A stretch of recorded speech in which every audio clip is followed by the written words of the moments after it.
Oi, gente, boa tarde. Eu tô gravando agora a aula após a monitoria, porque eu não consegui gravar enquanto dava a monitoria. Mas enfim, eu vou aproveitar que vou passar bacteriologia e coloração de grã para revisar meios de cultivo e repassar, na verdade, passar, né? Patogenicidade, tá? Então vamos lá. Atraso aqui pra passar.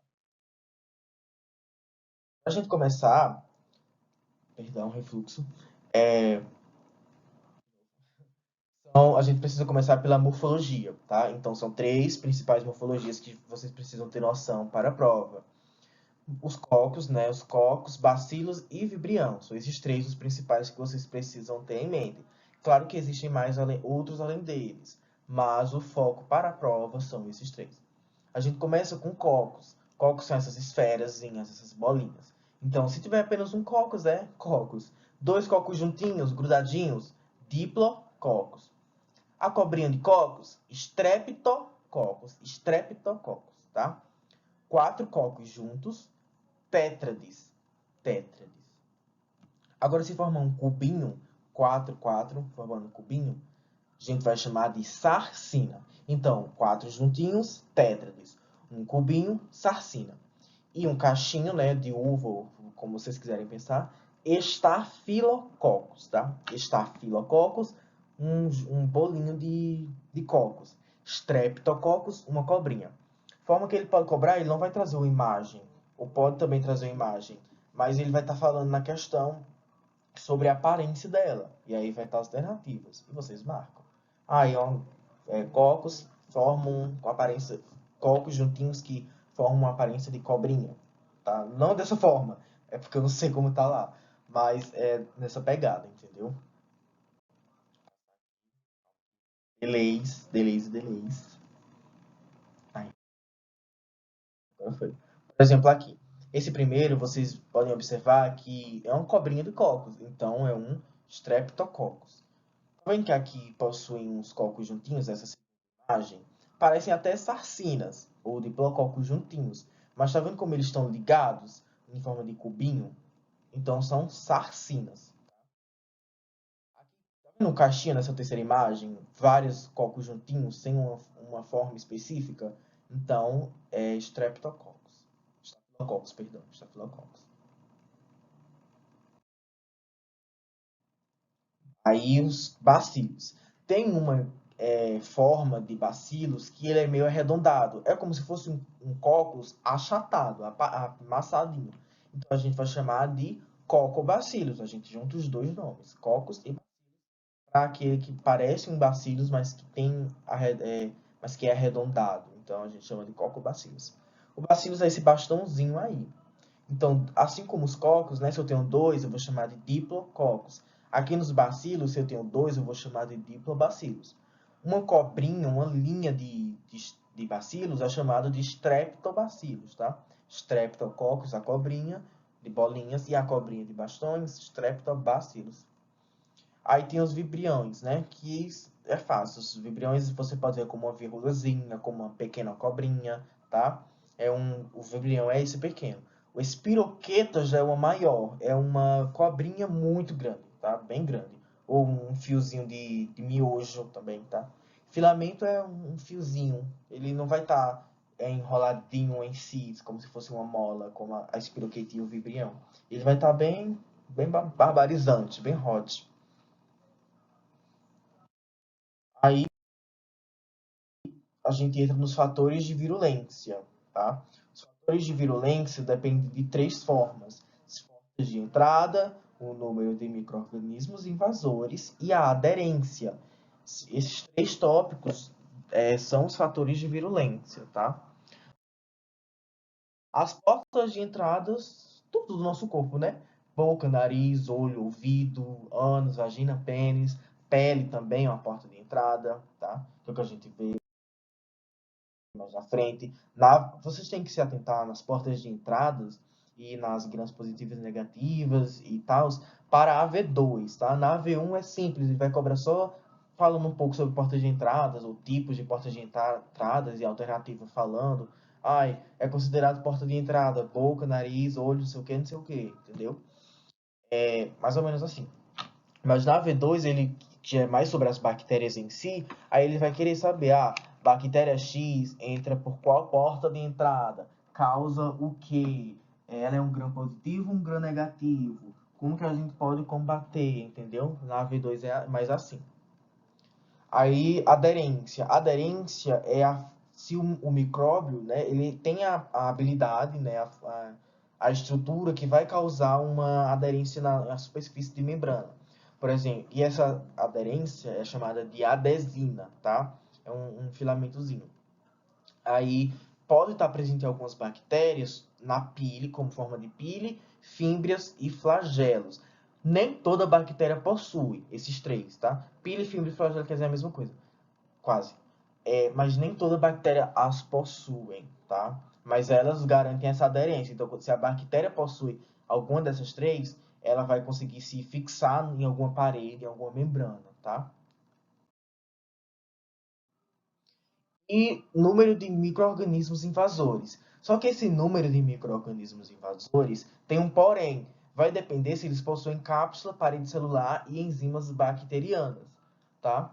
Por quê? Vamos ver aqui mais para frente. Sabem que as bactérias são unicelulares, são procariontes, e aqui também é questão de prova. Essa imagem em si é uma questão de prova. Não é que, meu Deus, Dig deu uma questão de prova, a imagem estava lá, vou memorizar tudo. Não é bem isso. Porque aqui vão se dividir em umas três questões. Vai ter uma alternativa falando sobre a seleção aeróbicas, anaeróbicas, facultativas, falando sobre isolamentos, colônias, falando sobre reprodução, a reprodução dela, se é reprodução sexuada ou assexuada. Nesse caso, as bactérias possuem reprodução assexuada. Elas são autotróficas e heterotróficas, tá? São patogênicas ou não. Por exemplo, as que a gente tem no intestino, que produzem uma vitamina, uma certa vitamina. Naquele nível é ok. Mas se elevar, já não é ok. Assim como as bactérias do intestino também. Na boca também tem. Do ânus, a vagina, tudo tem bactéria. Só que a maioria são boas pra gente. Mas se elevar o número delas, se tiver uma alteração, aí já não é mais boa, já não é mais considerada boa. Ela já causa uma patogênese na gente. E por elas serem anaeróbicas, aeróbicas ou facultativas, permite que elas possam viver em diferentes ambientes. Na V2, por exemplo, a gente vai ver mais sobre as bactérias. Aí vai ter bactérias que são anaeróbicas ou facultativas, que são aeróbicas e facultativas, entendeu? Mas assim.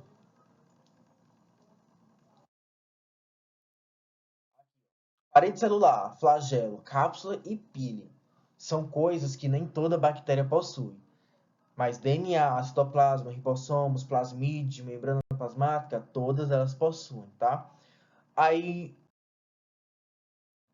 Dig, mas se a cápsula serve para proteção, aquela bactéria que não tem cápsula, como é que ela vai se defender?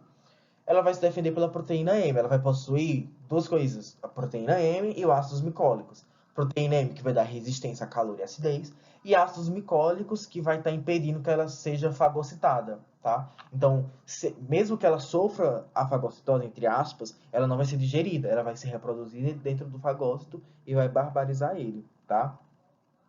É, Aí, por exemplo, uma bactéria que a porta de entrada dela é a boca. Ela entra na boca, vai desce pro estômago. No estômago tem ácido. E aí essa proteína, e ela não possui cápsula, mas essa proteína M vai estar protegendo ela. Então ela passa tranquilamente e chega até o intestino, os intestinos, tá? Por causa da proteína M. Então, uma questão de prova vai falar sobre a parede celular, vai estar cobrando sobre proteína M e ácidos micólicos, vai falar justamente isso que eu acabei de explicar. Como as bactérias que não possuem parede celular, não possuem cápsula, conseguem passar pelas defesas do organismo, pela proteína M e ácidos micólicos. Aí você fala, proteína M porque dá resistência ao calor e acidez, e ácidos micólicos que resistem à digestão por fagócitos, tá? Flagelos, pila e cápsula. Cápsula já falei, né? Se não tiver, tem parede celular com proteína M e ácidos micólicos. Agora o flagelo. O flagelo é só para locomoção.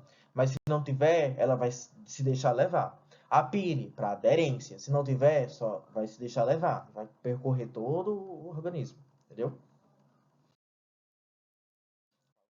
Falando em tudo. Que ela é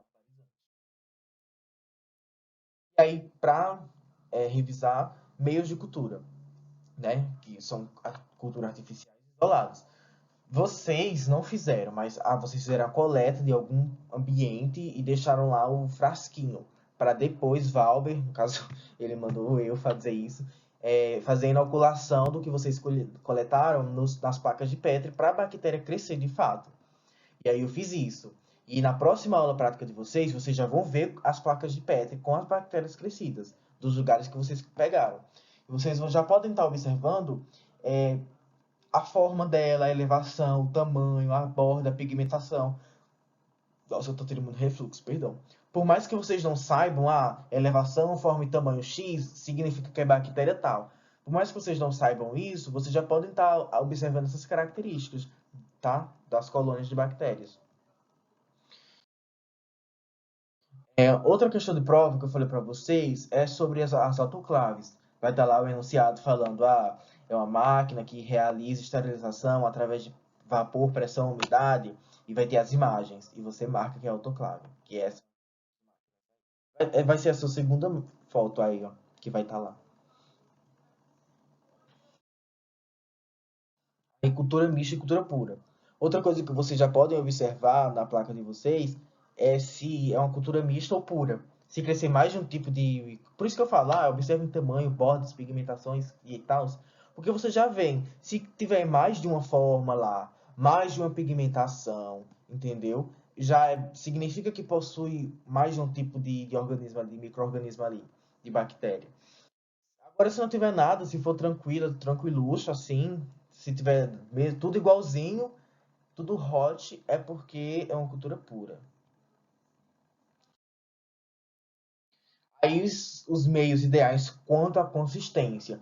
Vocês meio que fizeram, meio que se assemelha ao que vocês fizeram, é o líquido, né? Que vocês só coletaram no lugar e colocaram nos tubos de ensaio.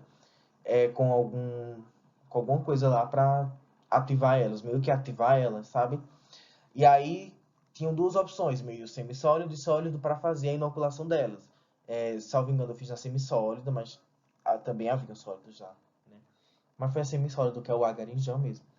É, que o, e o sólido, então, três tipos. Aí vem os meios ideais quanto à função.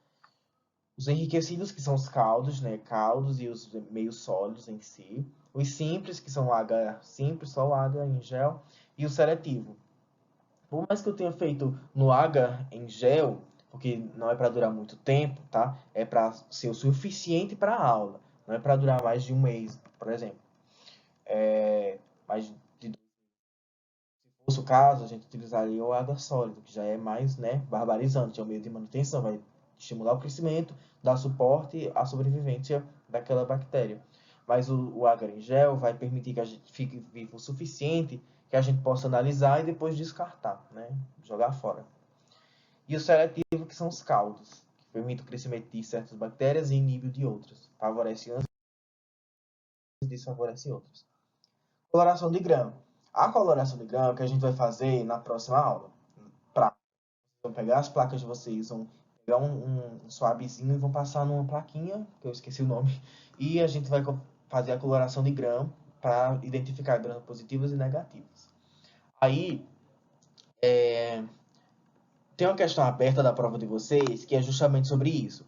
Vai estar assim, acerca dos seus conhecimentos sobre gram positiva e negativa, cite as principais diferenças, cite três diferenças, por exemplo, tá? Cite três diferenças entre gram positiva e negativa.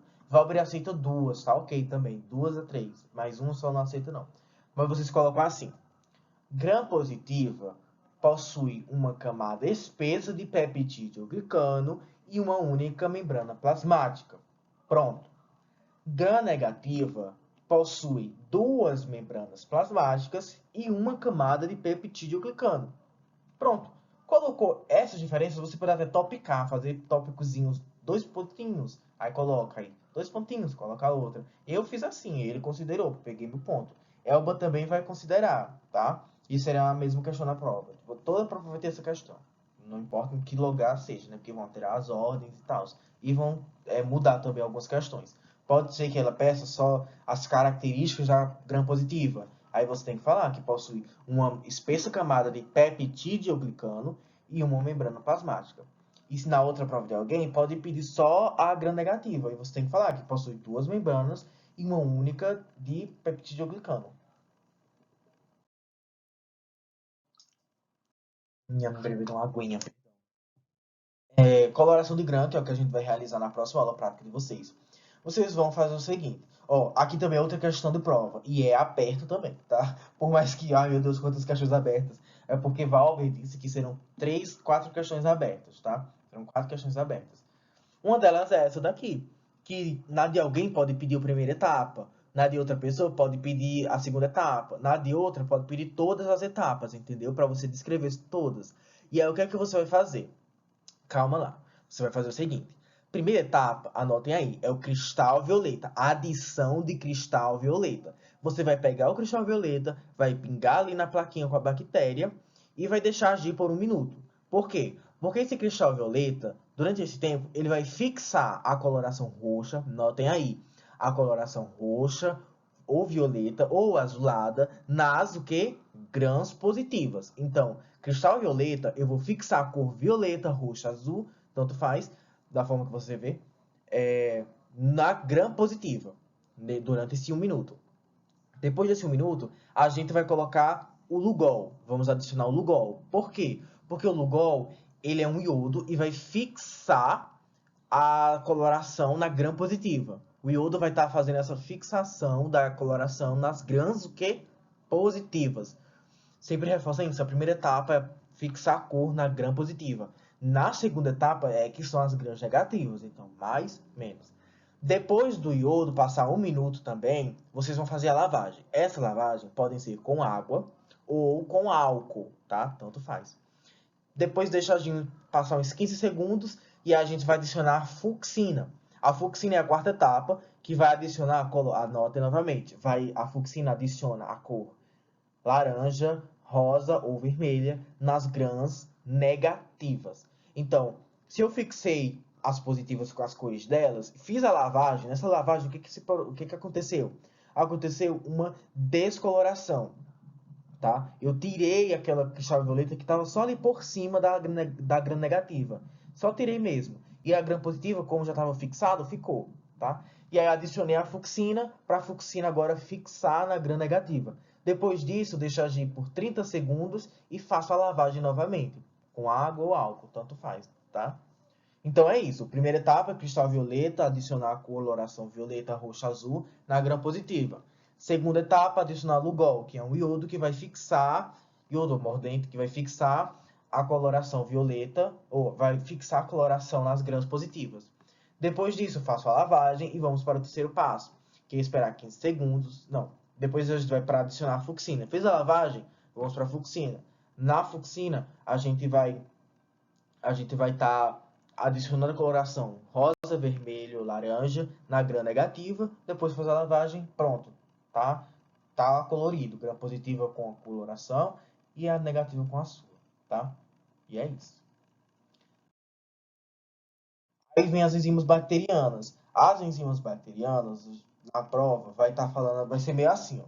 O enunciado vai ser o seguinte: a enzima que transforma fibrinogênio no sangue em fibrina, causando coágulo. Fibrinogênio que está presente no fígado, que é transformado em fibrina e causa coágulo. Aí a alternativa vai ser coagulase, hidrolase, proteálise, nananase, entendeu? Vai estar lá o nome das enzimas.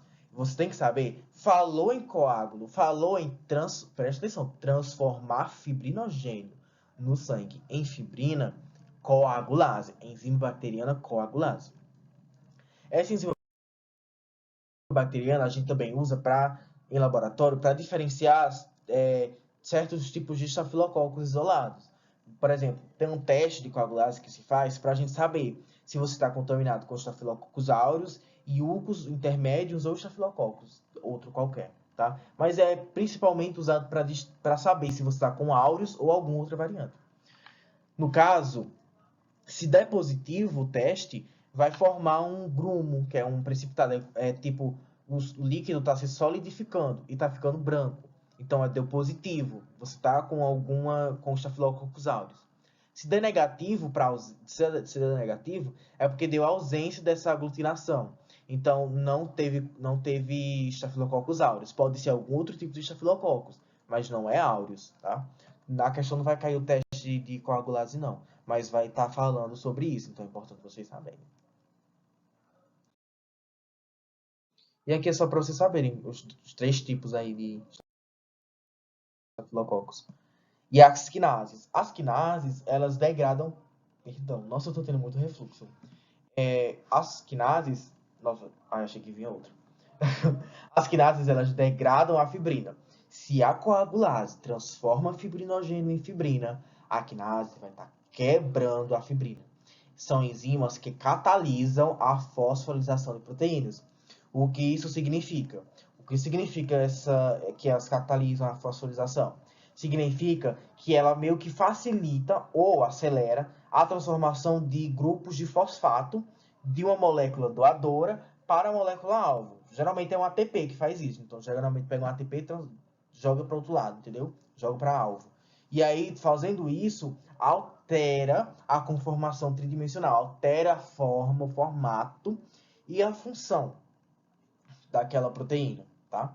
E fazendo essa alteração de formato e função, é meio como se ela tivesse pego um pano, feito um capuz e passado pelo sistema imunológico. As quinases, elas fazem essa quebra de fibrina justamente para passarem despercebidas pelo sistema imunológico e não serem detectados e causar infecção lá, se estabelecerem e causar infecção. E elas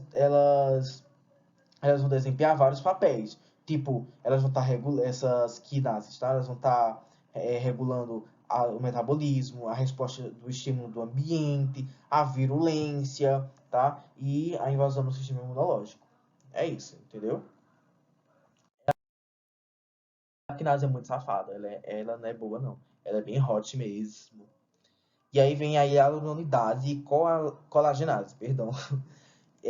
Hialuronidase são enzimas que vão quebrar os ácidos hialurônicos, tá? Esse ácido hialurônico a gente vê muito em processo de procedimento estético. Aí, mas só que esses ácidos hialurônicos a gente também pode encontrar nos tecidos do nosso corpo, tipo cartilagem, fluidos de articulações, estão presentes lá. Aí essa enzima, ela vai estar quebrando as ligações desses ácidos hialurônicos, ligações desses ácidos e tornando mais permeável, tornando o tecido meio que assim mais permeável. Ou seja, vai facilitar a infecção.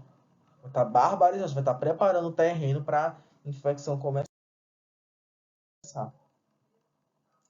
E a colagenase é só a quebra de colágeno, que tipo a pele, né? Tem colágeno na pele. Aí colágeno também tem importância da cicatrização.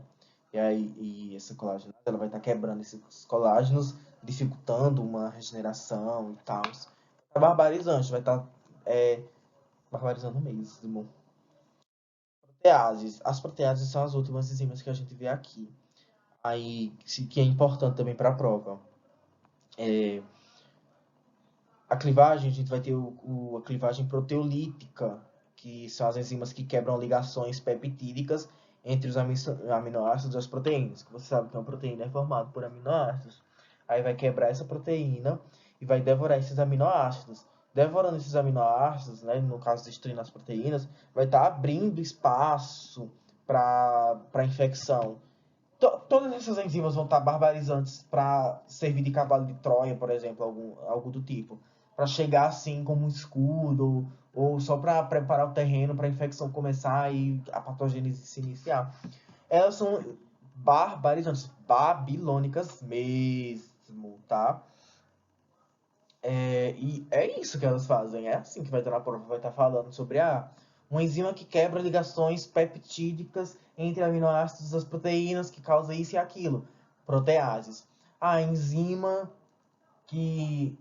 procedimento estético, não sei o que, ácido hialurônico, hialuronidase. Colágeno está causando baixa no cicatrizamento, na cicatrização desacelerada, não sei o que, colagenase. Uma enzima que está modificando a forma e a função da proteína para passar despercebido pelo o sistema imunológico, quinases. Uma enzima que está transformando o fibrinogênio, que é produzido no fígado, em fibrina, causando coágulo, colagenase. Aqui tem uma atividade, né, no fim do slide, que tem a questão e logo em seguida a resposta. Vocês podem fazer aqui, ou vocês podem só... ou eu posso mandar para vocês depois, tá?